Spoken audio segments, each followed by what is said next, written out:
James for three. Alvarez is attacking.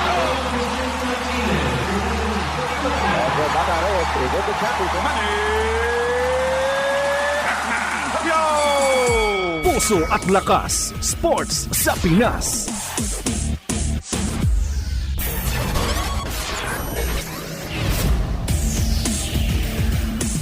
Isang mapagpalang Sabado sa inyong mga teammates. Ito po si Coach Jojo Villa ng Fellowship of Christian Athletes at ito ang programang Puso at Lakas Sports sa Pinas sa 702 DZAS FEBC Radio TV.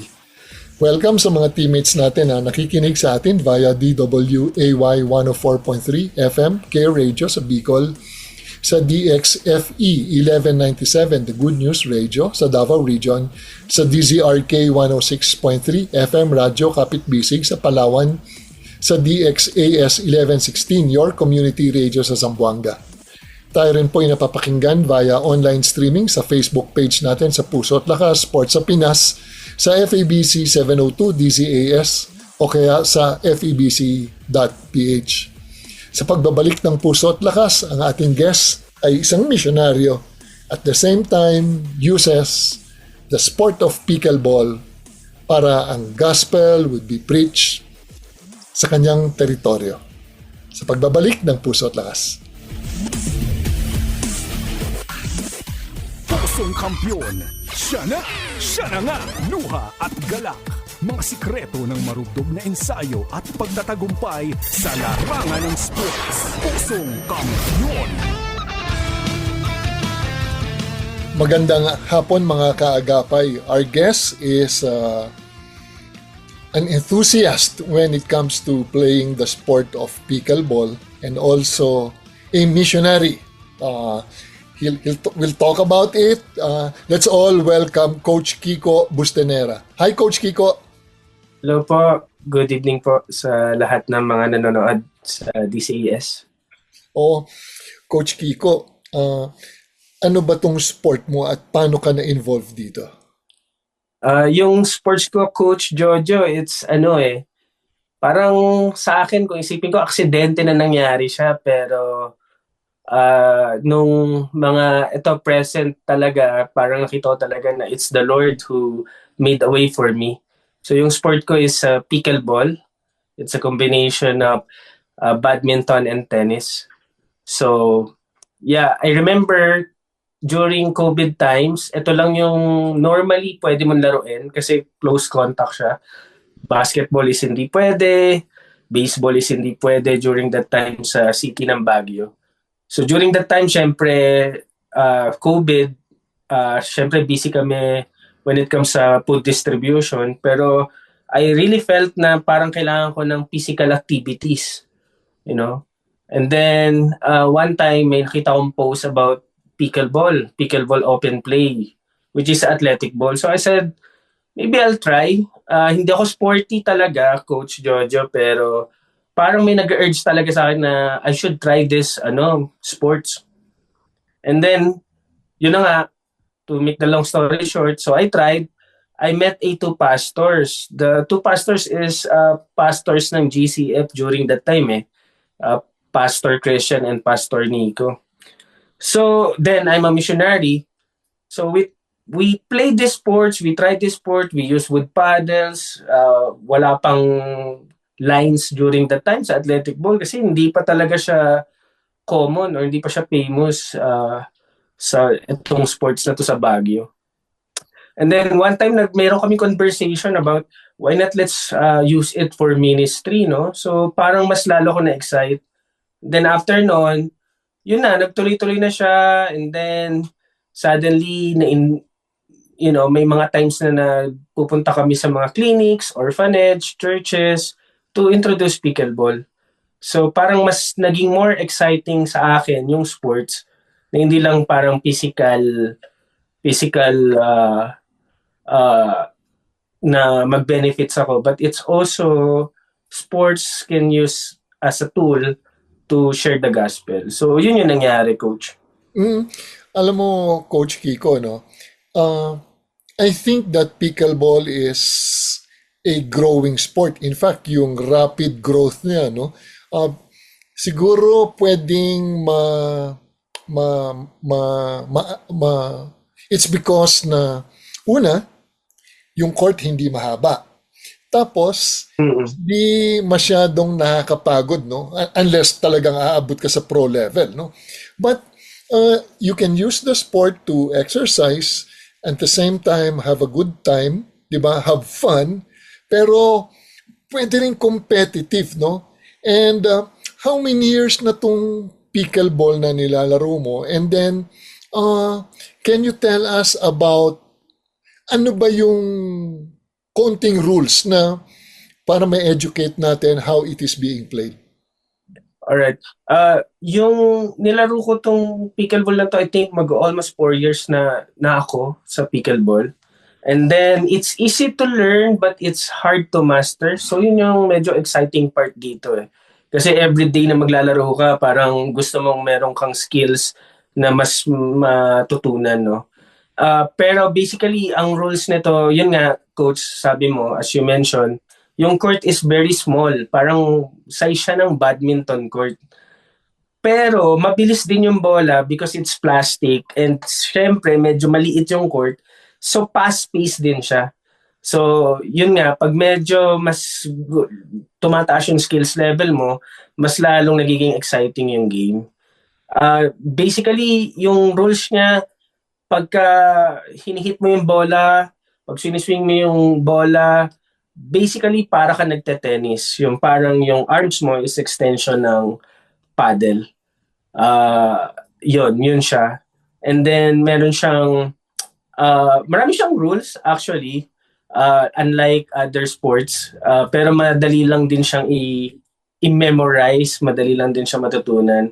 Actually, 30 minutes na ituro yung may mga times sa pagturo kami ng beginners, sa mga beginners, mga 30 minutes lang nakukuha na nila yung mga basic rules ng pickleball. First rules kasi ng pickleball is you serve underhand or below the waist.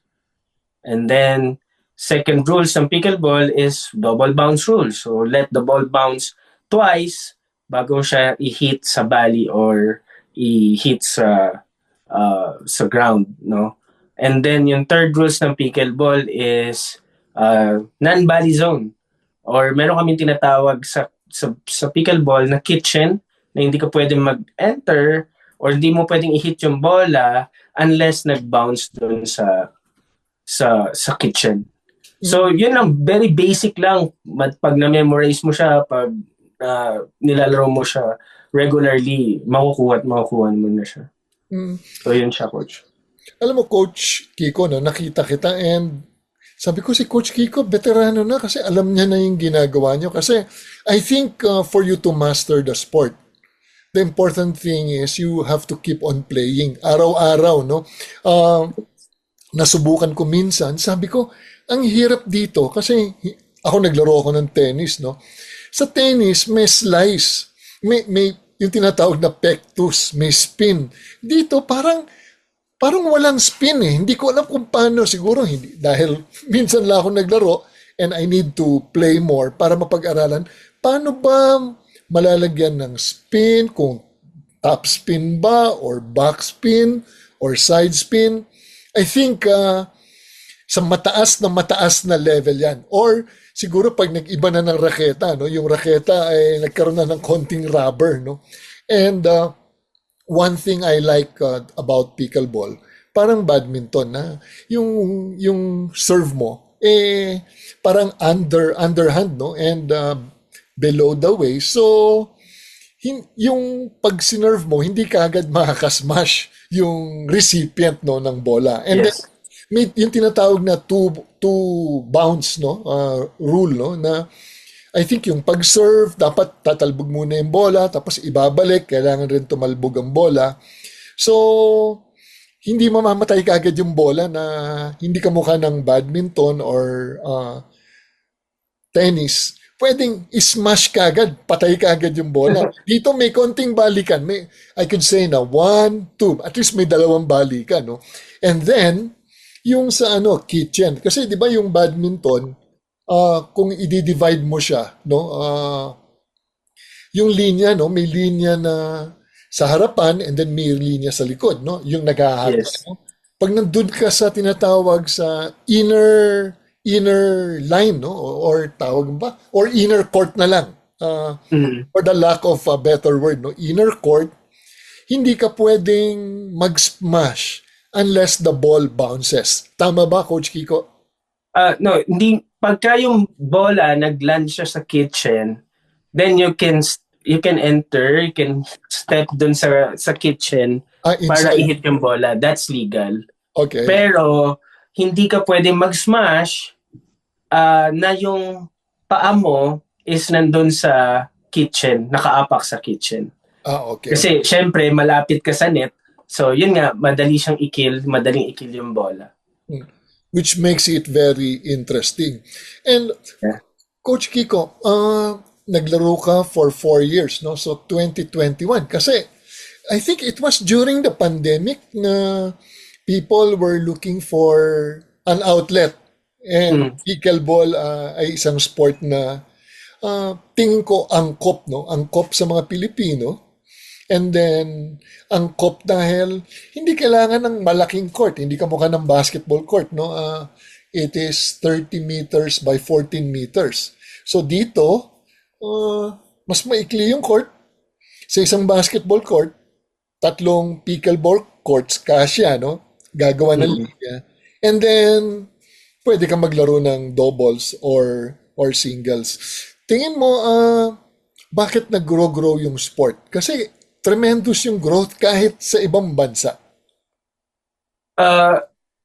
Good question yan, Coach Jojo, kasi yung sa akin ang pinaka nagustuhan ko sa pickleball yung camaraderie. Tapos all ages, all generation nakikita mo eh. So merong bata, merong mga millennials, Gen Z, lahat ng generation is they are hooked sa pickleball. At yun yung isa na nagustuhan ko kasi parang unlike other sports, which is ako, I'm playing basketball for many years na rin. Pero, so syempre, mga lalaki lang, guys lang, normally, di ba, sa court. Pero dito, nakita ko yung family, magtatay, magnanay, kuya and ate. And then, sabi ko, wow, dito ko, ito yung parang all generation talaga na na-meet mo in one court. Tapos yung tawanan, yung band na nabuo dito sa mga court. And most especially, itong mga pickleball players, they are very, kind people talaga eh. Talagang poor keeps sila. Na yung mismong sila, inaano nila yung camaraderie. Talagang, they are promoting yung camaraderie. Kahit yung mga new players, they are very, yung pag nakisama sila or yung, alam mo yun, makikita mo na they love the sports and at the same time meron silang respeto sa mga players. So, yun.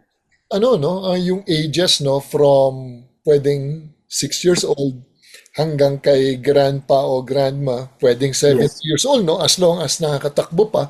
Kasi nga sa ibang sport, for example, volleyball or basketball, dapat kung lahat senior league above 50. Talagang above 50 para walang advantage, di ba?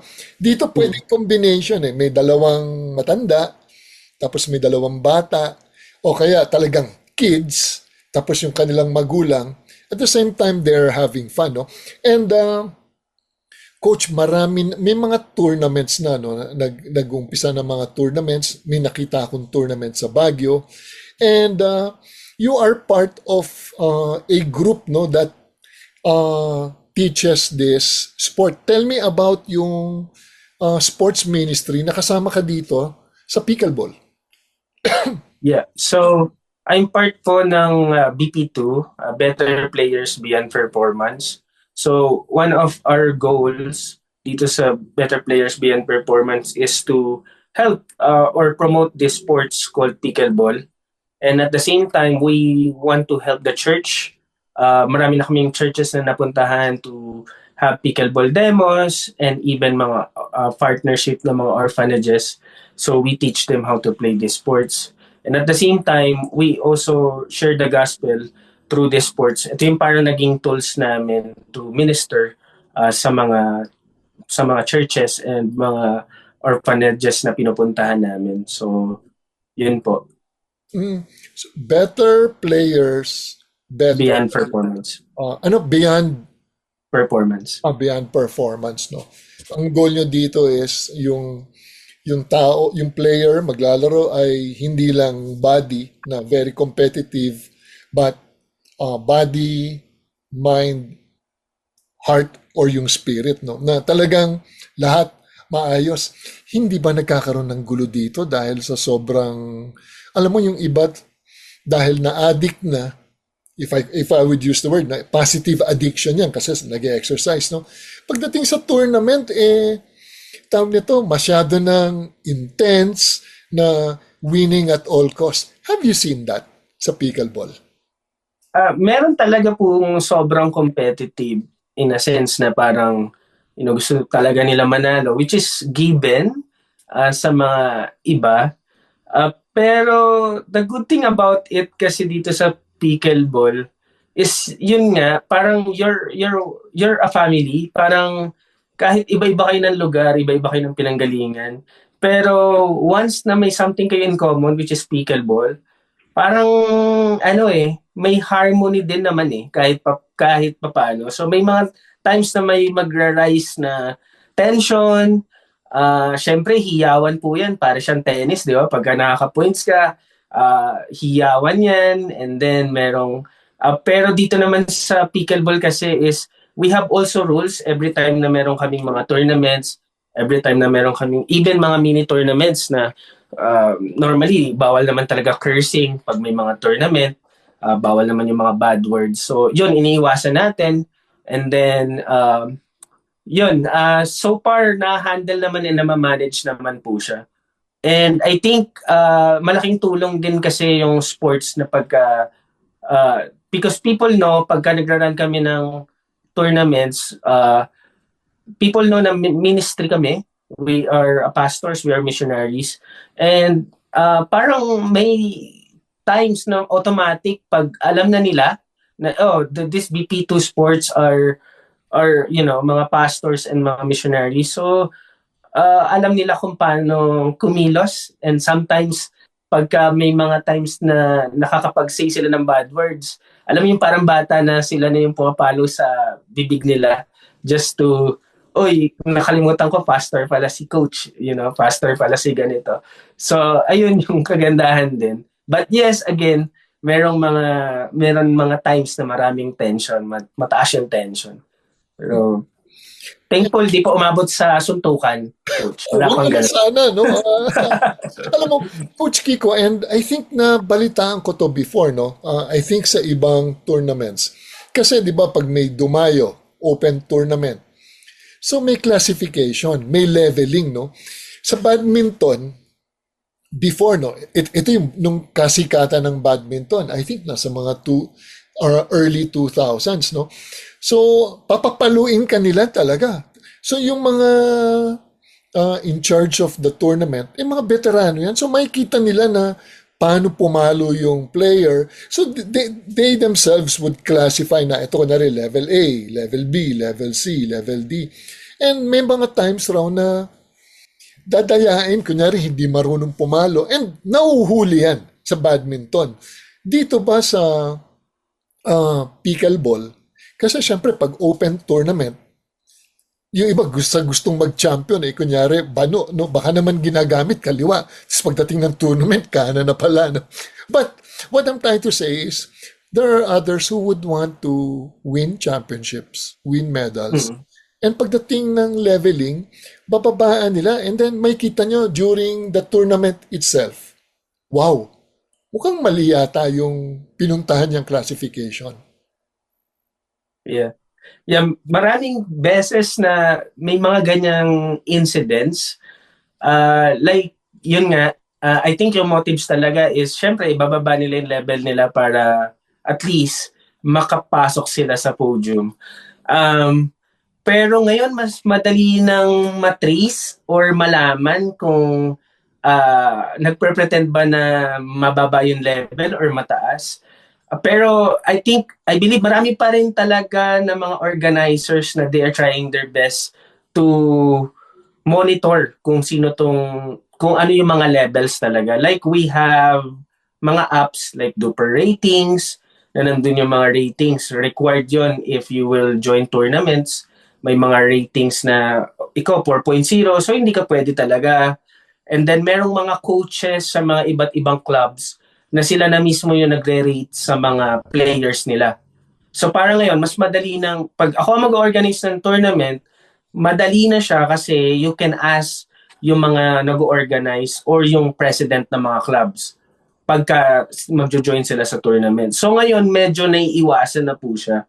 But may mga times talaga, tendency na issue pa din talaga ang sandbagging, which is, yan yung ginagawa ng paraan ng maraming clubs and clubs presidents or mga nag-organize ng mga tournaments or mga open plays. So ito yung iniiwasan natin.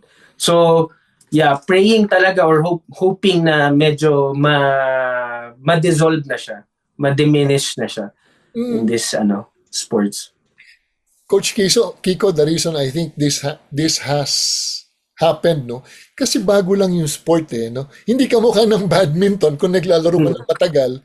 Grabe na yung network, no? And alam kunyari naglalaro ka sa ibang probinsya, tatanungin nila, kilala mo ba tong player na to? And then yung player na yon, dahil matagal na yung sport, alam nila na, sumasali pala sa gantong liga, varsity pala ng gantong high school. Wala pa namang varsity players sa pickleball, no? Wala pang parang liga na parang eskwelahan. So, kasama dito sa birth pain, no? Kasi nabalitaan ko na may mga nag-sandbagging, no? Yung term na yon is parang hindi mo ginagalingan or binababaan mo yung level mo so that when you join a tournament, ilalagay ka nila sa isang level na hindi pala yun yung level mo. Angat na angat ka pala doon. So definitely, may podium finish ka or baka mag-champion ka.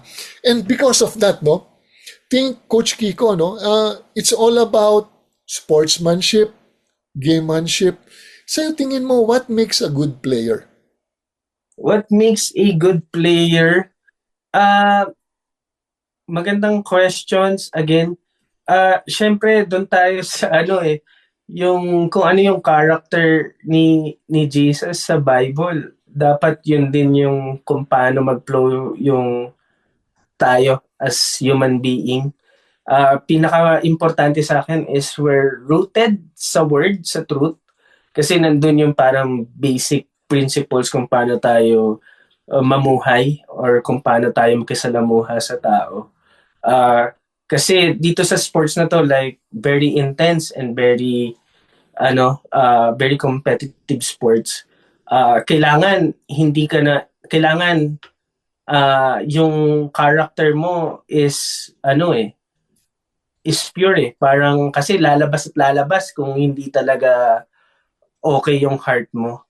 So number one sa akin, what makes a good player is yung humility, na players na nag-a-accept na manalo matalo, madaling i-accept yung pagkatalo or pagka nanalo is thankful and grateful. So I think that's number one po sa akin. Alam mo, Coach Kiko, yung binanggit mo na character, that's very important, no? I think this was 15 years ago, no? Baka lampas 15 years ago, no? Naglaro kami ng badminton. Ako, competitive ako sa badminton. But my wife, kaya naman siya into badminton. Kasi para sa exercise, no? Naglaro kami, mga kabatch ko. Paglaro namin sa court, nagulat ako. Nagulat rin yung wife ko. Yung mga kalaban namin, kaibigan ko pa yung dalawa, no? Sabi ko, bakit seryoso masyado to? Parang, ang joke ko nga, parang kung sino bang matalo dito, ifa-firing squad. Isipin mo, yung wife ko na hindi naman athletic, just there to exercise. Biglang, grabe, sabi ko, bakit ba ganito yung kalaban ko? Kasi tama nga yung sinabi mo, no? Kung yung character mo is, kunyari ako, we're there to exercise, to have fun, and to play competitively. Pero ma-assess mo naman kung yung kalaban mo hindi ganun kagaling eh. Which is Yeah. my wife, oh. My wife, hindi siya ganun kagaling. Sabi ko, pati nga yung wife ko after the game, sabi niya sa akin, Tio, ano ba tong mga nasa utak ng mga kaibigan mo? Alam naman nila na hindi naman ako ganito kagaling. Parang, ano pa, may premyo ba dito pag nanalo tayo o natalo tayo, no? And binanggit mo is humility, no? You're humble enough na may kita mo na, wow, yung kalaban ko hindi to kagaling, no? And ang goal lang natin dito is to have fun and then let's just enjoy the game. Hindi natin imamassacre. And have you seen people na who were not humble enough na parang ang kalaban nila hindi ganun kagaling or baguhan. Tapos parang to win at all costs. Have you seen that? Yes, yan din yung iniiwasan natin dito sa court, no? Every time na meron tayong open play. Kaya ang ginagawa natin is we matching tayo. So parang kung ano yung level nung laro mo, dun ka namin itatapat. Pero may times talaga na hindi eh. Parang hindi talaga balance yung pagka magmamatching ka. Wala namang ganong to the point na talagang as in nagpakita ng pagka-arrogant yung kalaban. Pero makikita mo, mababasa mo sa mukha niya na hindi siya satisfied sa laro because gusto niya ng quality per game. Gusto niya ng quality na laro na at least masisiyahan siya. Pero again, this is a good thing about pickleball kasi at the end of the day, at the end of the game, ang is yung yung friendship na mabibuild mo eh. Hindi yung kung doesn't matter kung matalo ka or manalo ka eh. Sa akin and sa ibang players, in behalf of other players dito sa Baguio, parang for us it doesn't matter na manalo. Ang mahalaga sa amin is makapag-fellowship and makapag-band dun sa court. So yun yung kagandahan and healthy dito sa Baguio City. Yun yung nakikita ko. And other clubs as well sa ibang lugar, same thing din naman. But again, meron talagang hindi maiwasan na, especially pag may mga times na lalo na pagdala nila yung galing sa work, parang alam mo yun, dala nila yung bigat and then parang dala nila sa court yung stress level nila. So may mga times na gano'n na hindi nako-control. Pero the good thing about it is maraming nag-a-approach din ng mga players and even coaches na nire-remind yung mga players na, hey, watch out your attitude, guard your heart. So very family po kasi talaga yung dito sa clubs natin, sa mga open plays natin. I think ang maganda dyan is from the very start, no? Ito yung rules natin, ito yung guidelines. Pag ano lang naman yung club nagpa-practice. Siyempre habang nagpa-practice may mga games. Seryoso tayo pero hindi tayo magpapatayan, no? Pag tournament, sige magpatayan kayo dahil gusto niyo. When I say patayan talagang at yung yung competitive yung willing to try to win, no? Without cheating and without hurting people, no? Ibig sabihin talagang bubuhos mo yung mind mo, yung strength mo in winning without cheating and without hurting, no? Ang goal mo lang doon is to bring out the best in you, no? So binanggit mo is humility. Since pickleball hindi pa siya umaabot sa being a varsity sport, no? But tingin ko in the near future, siguro aabot na 'yon. Magkakaroon na ng mga teams yung mga eskwelahan, no? Binanggit mo humility. Can you name one or two other character traits na gusto mo makita dito sa mga players mo? Yeah, I think so far ang pickleball ngayon is ang narinig ko po is parang nasa Olympic na siya. So parang I'm looking forward din na manood na ng Olympics kasi ito na, meron na pickleball. But dun sa two character traits sa character is, again, number one is humility. And at the same time is yung sportsmanship. It's very important na alam mo kung, yun nga, parang karugtong din naman yun ng humility kasi parang connected din naman siya na you should know your boundaries, you should know your limits, and if hindi ka manalo, it's okay. Just accept. Acceptance is the key. And then number 3, I think sa character is yung discipline. You need to be well disciplined. You need to and under discipline and understanding. So you have to understand as well na na na dapat maging uh, understanding ka sa lahat na hindi lahat is ng games mo is maganda. Merong mga games na as in bilog yung bola, hindi mo alam na no, so wag ka lang ma-frustrate and you should understand na ito ka lang ngayon, ito lang yung pwede mong i-offer. So don't be na hindi ka dapat ma-frustrate. So yun yung I think mga characters na eventually yun ang gusto ko na makita sa isang players. Oo, no. Unang binanggit niya is humble, humility. Yung kasabihan na humble in victory, gracious in defeat. Kasi yung iba, pag nanalo, napakayabang. Hindi nga napakayabang, saksakan ng yabang. And at the same time, gracious in defeat. Di ba pag natalo ka, accept mo na natalo ka. At the same time, sabihin mo na well done. Talagang you gave your best and then sabihin mo sa opponent mo na you did very well. No? I was watching, tawag nito, Disney movie to, no? Yung The Greatest Game Ever Played. Ang kwento nun, isa siyang amateur, nakalaban niya the best golfer during that time. And natalo yung the best golfer sa isang amateur. Ang sabi nga niya after the game, it was, I really enjoyed playing with you. Yun dapat yun no? Nag-enjoy ka kasi it brings out the best doon sa mga individuals, no? And number 2 is yung sportsmanship na hindi tayo pikon, hindi tayo magwawala, di ba? Tapos hindi tayo magwawasak ng raketa. Ang pangit tignan, no? So, and at the same time, disiplinado tayo, no? Kasi when we go inside the court, hindi ka naman pwedeng maglaro ng puyat na puyat ka or meron kang ginawang hindi maganda, nagparty ka tapos uminom ka ng katakot-takot, di ba?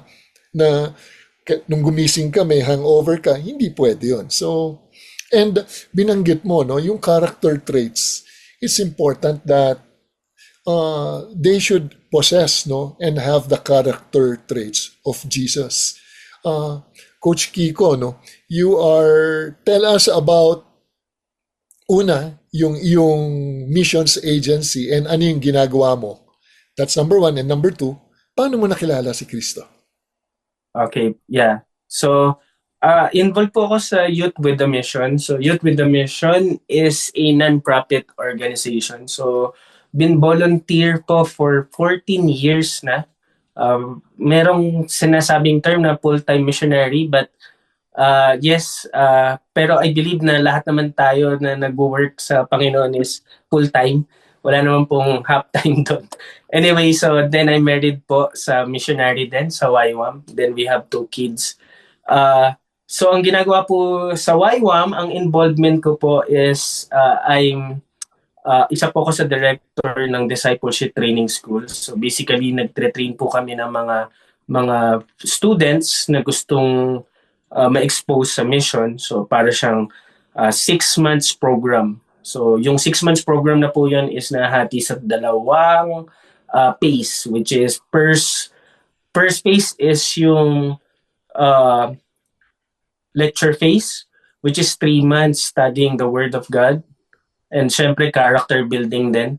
Parang we want to make sure na our hearts is clean and right kay Lord before tayo mag-outreach. So yung second phase po is outreach phase, which is doon natin ina-apply yung mga na-receive natin kay Lord, and then we share the gospel po sa different parts of the world. So may mga times po na we go outreach po, we do outreach sa mga Asian countries, mga ganun po. And then Ang focus po ng Y1 Philippines dito sa Pilipinas and even sa international is we have threefold ministries, which is training, evangelism, and mercy. So yung mga local ministries po namin dito sa Y1 Philippines is also we handle sponsorship students.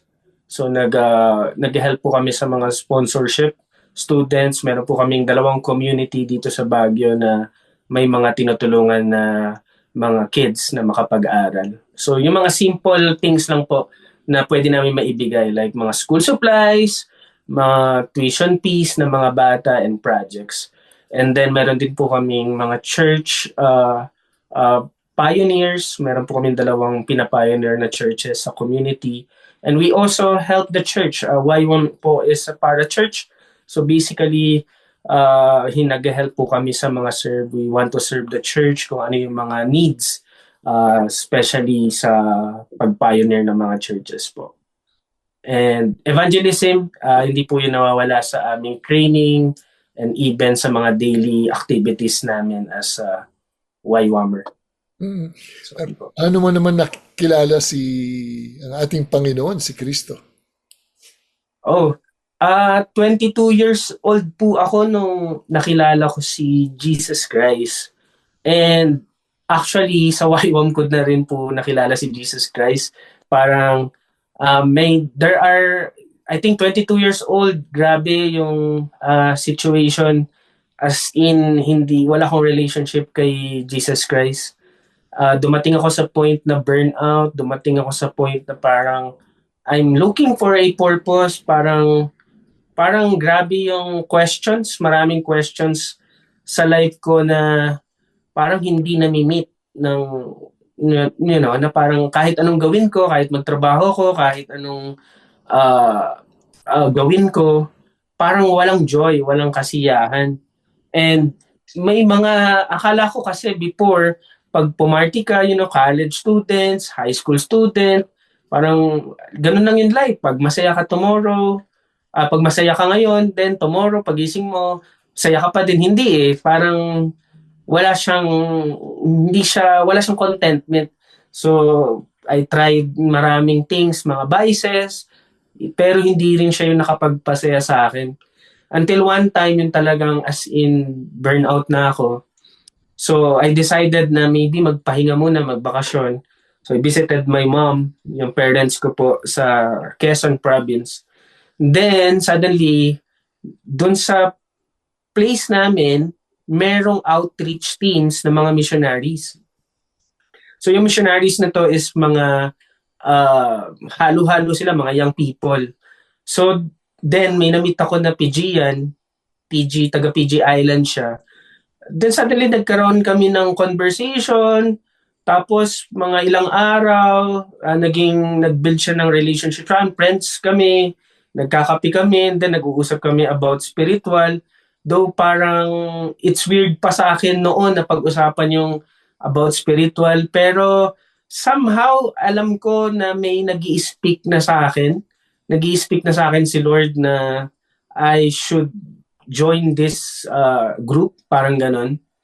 Then, suddenly, in-invite niya ako for discipleship training week. Para siyang 5 days training program. So, parang it's a short course ng DTS na ginagawa ko ngayon. So, yun po. So, sabi ko, I decided, wala man akong gagawin. So, why not? Nagpaalam ako sa parents ko and mga sa grandparents. Then suddenly, tuwan-tuwa sila. So parang dun ko na, grabe yung tuwan-tuwa sa akin na may support ako galing sa family ko na magte-take ako ng DTW. So parang 5 days summer camp. So sabi ko, sige, since happy naman yung mga parents ko, so why not? And then dun sa 5 days na yun, so dun ko talaga nakilala si Lord. Dun ako na-corner sa YWAM Antipolo. So parang siyang seminary na nandun ka lang to learn God's Word. And meron topic doon about Father Heart of God. And itong Father Heart of God na to is parang yun yung nag-speak sa akin na God is real and fathers love us so much. And then, yun na po, doon na ako nag-start na i-receive si Christ as my personal Lord and Savior. And then after that, I thought na, sige, babalik na ako sa work, parang okay na ako. Pero, alam mo yun, ang daming temptation na kaliwat kanan pag bumalik ka sa inyo, parang ganun. So, alam ko na gusto ko pang mag-take ng another course sa YWAM. Pero hesitant ako kasi syempre kailangan ng finances. So during that time syempre wala naman magso-support sa akin dahil wala naman po akong church. Hindi po ako lumaki talaga sa church during that time. So ayun, then in-encourage ako na why not you take this 6 months training course. The Lord will provide if makarinig ka kay Lord. Then suddenly, sige, I'll start praying about it. And then, wala man ako narinig kay Lord na no or, yes. But I believe na parang yung urge ng heart ko is do the right thing, which is pumunta at mag-aral pa ng word niya. And then, to make the long story short po, yun po yung nangyari. So, after that 6 months training, I decided na maging volunteer missionary sa YWAM. Then, nag-start po ako sa YWAM Tondo, sa YWAM Smoky Mountain, then YWAM Antipolo, and then here, YWAM Baguio. So, dito na po ako nakapag-asawa sa YWAM at nagkaanak. Alam mo, Coach Kiko, it is not an accident, no? Kasi the Lord will equip you. Hindi mo alam bakit ka nandito. Ako noon, when I started being involved with, I don't know if you've heard about Desert Stream and Living Waters. It's a healing ministry, no? Sabi ko, bakit ako nandun? But eventually, when I also became a missionary, God wants us to be equipped, no? Hindi naman expert, no? May konting kaalaman so that when we talk with kids or people na may mga problema sa buhay, mabibigyan natin sila ng magandang advice, and if they need professional help, we will guide them to the professionals, no? And I think now that you are also involved in the sports ministry of BP2, no? Better players for better performance. Kasi ang nire-reach out rin ng YWAM, mga kabataan. Kasi nga, youth with a mission, no? Ang mission is for the gospel to be proclaimed, to be preached, and then eventually that you would disciple kids, no? And have you used itong pickleball in some instances, no? So that you would attract kids or any sport? Yeah. Yes po.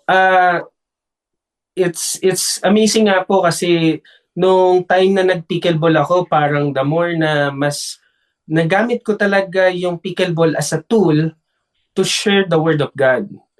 And parang lumiit talaga yung mundo ko dito sa Baguio na para ako naging locals because of pickleball. Meron po kaming tinuturuan ng mga young people, mga students na nagpupunta sa base namin, sa YWAM base namin dito sa Loacan. Then, during the time, so meron kaming bakanting lote. Then, it's good enough para mag-set up ng pickleball. And then, one time, itong mga high school students, na curious sila, ano tong sports na to? Parang kakaiba. So, can we try? So, during that time, so sige, you try. And then, sabi nila, gusto namin ulit, coach. Gusto namin bumalik. So that time, talagang sabi ko, okay, we need to be intentionally na talagang ito na yung time, i-disciple natin tong mga bata na gustong matuto ng pickleball.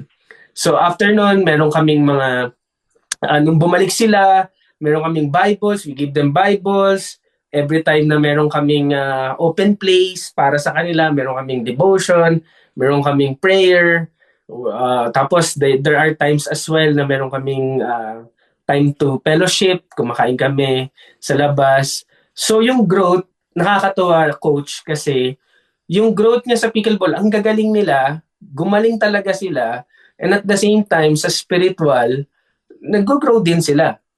Tapos sa fellowship, yung social, yung social life nila, mas nagkaroon sila ng confidence. Kasi before, mahirap mag-approach lalo na pag stranger eh. Pero sa kanila parang since I believe na itong sports na to, it helps them as well sa kanilang social skills development.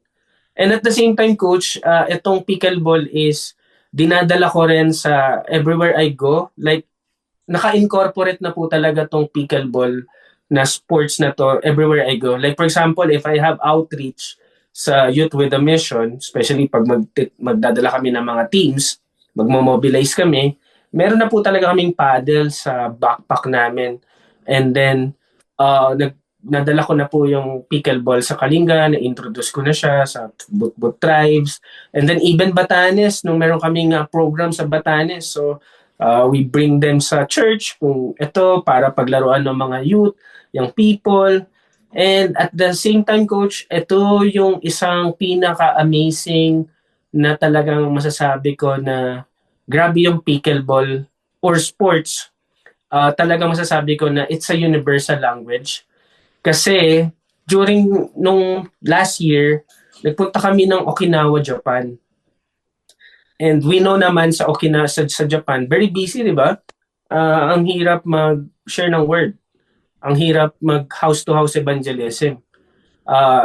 Based na rin to dun sa mga narinig namin from nagpa-pastors. Grabe yung kailangan mo talaga makabuild ng relationship. Hindi yung basta pupunta ka lang sa park, hey, ito yung tracks, basahin mo, what's your name, hindi siya ganun nag-work. May mga times mag-work, pero mahirap. So very challenging sa part na yun. Pero nung naglaro kami ng pickleball sa Okinawa, grabe, 1 hour lang po or 2 hours yung laro namin. Then suddenly after ng games, kasi grupo kami, tapos we're just there to play, we're just there to bond with them, hang out with them. Suddenly, they asked us for lunch. So lahat kami nagulat kasi normally sabi sa amin ng host sa amin, hindi nyo mai-invite yan, like sa kultura ng Japan, hindi naman ganun kadali invite ang mga Japanese or lalo na pag bago ka lang nila nakilala. Pero sa feeling ko kasi talaga sa 2 hours na pagsasama namin sa court, though magkaiba kami ng lengguwahe, parang matagal kami magka-band. So ayun, sila mismo nagyaya at in-invite kami for lunch. So syempre kami, yes, we're good to go. Sige lang, we'll just we just want to have more times with you guys. So after that, nung nag-eat na kami together, nagkausap pa kami ng maayos while eating yung anong tawag dito? Hindi siya ramen udon. So udon yung parang native nila doon, noodle soup something. So yun, so nagkakilala kami, palitan kami ng Instagram, palitan kami ng mga Facebook, so yung mga social media namin, and until now we're still friends, connected pa din kami. And one time, I think last month or 2 months ago, yung isang friend na nakalaro namin pickleball dito sa Okinawa, nagpunta siya dito sa Pilipinas and naglaro siya ng pickleball sa Baguio. And nag-meet kami ulit. So, naging long-term yung friendship. Naging long-term yung short-term outreach. Tapos naglaro ka ng pickleball. Now, nagkaroon ka ng kaibigan. And then, suddenly, itong kaibigan na to is every time na naglalaro siya ng pickleball or magpunta siya sa Baguio, mina-message ka niya. And ito po yung isang amazing things. Nag-help din siya sa aming community programs. Like meron siyang ini-sponsoran na family na bigyan ng grocery every month. So parang yun nga, yung sabi ko, wow Lord, yung short-term outreach, naging long-term na relationship with this Japanese. So, yun yung amazing na nangyari. Pickleball and ministry. Yeah, we praise the Lord that pickleball can open doors, no? Even in Okinawa, Japan, ha? Ang hirap kasi iba yung language nila, no? But it's the Holy Spirit, God, who will work in the hearts of people. Yes. Makakasama nyo, importante lang is faithful in proclaiming God's word. And then, it's God Himself na siya mag-open sa mga mata ng kanilang mga puso para makilala nila ang Panginoon. Coach Kiko, do you have a favorite verse that you would want to share sa ating mga nakikinig? I have a lot, pero this one talaga, it resonates sa akin ngayon, yung Proverbs 3, trust in the Lord with all your heart, do not be on your own understanding. So yun po yung isa. Then there are a lot kasi, meron din sa Psalms, I forgot the script, the verse, pero it says there na, who may ascend of the hill of the Lord, and who may stand in the holy place, who have a clean heart and a pure heart, who does not lead himself to idol something. I think it's in Psalms 24. Oo, I pray that every day. Hindi naman every day, pero almost every day na that I would have clean hands and a pure heart. Kasi who can ascend, no? The hill of the Lord, who can step in His presence? Only those who are clean and pure in heart, no? And I'd like to share this verse, no, sa iyo, no, Coach Kiko, no? Sa Isaiah 50 verse 10, this really resonates sa akin, no? Sabi dito, who among you fears the Lord and obeys the word of His servant? Let the one who walks in the dark, who has no light, trust in the name of the Lord and rely on their God. May kita natin si Coach Kiko, no? Surrendered his life to the Lord Jesus Christ. Kasi may vacuum, no? Walang contentment, no? But when he found the Lord, sabi niya, ito na yung purpose ko. Hindi lang yon. Ito yung purpose ko, that I would do the Great Commission by bringing others, no? By proclaiming God's gospel, which is the good news, no? And then using sports, teaching pickleball, bonding with the Japanese, bonding with kids or high schoolers, kanyang community, using the sport, and at the same time, sharing the gospel, no? Because si Kiko, he trusts in the name of the Lord and he relies on his God that he will be the one to take care of all his needs. Being a missionary, being the one who is sent, faith-funded. And all he has to do is to, Proverbs 3, 5, and 6, trust in the Lord with all his heart and lean not on his own understanding, but in all his ways acknowledge, honor the Lord, and the Lord would make his path straight. Right. Importante lang is, Coach Kiko, do not go to the left or to the right. This is the way. Walk in it, no? Thank you, Coach Kiko, for being our guest. Maraming salamat sa inyong pakikinig, mga kaagapay. Ito po si Coach Jojo Villa ng Fellowship of Christian Athletes at inyong napakinggan ang programang Puso at Lakas Sports sa Pinas sa 702 DZAS FEBC Radio TV. Agapay ng Sambayanan, miyembro ng KBP, kapisanan ng mga broadcaster ng Pilipinas. Magandang Sabado po sa inyong lahat. Thank you, Coach Kiko. Thank you po, Coach. Puso at Lakas Sports sa Pinas.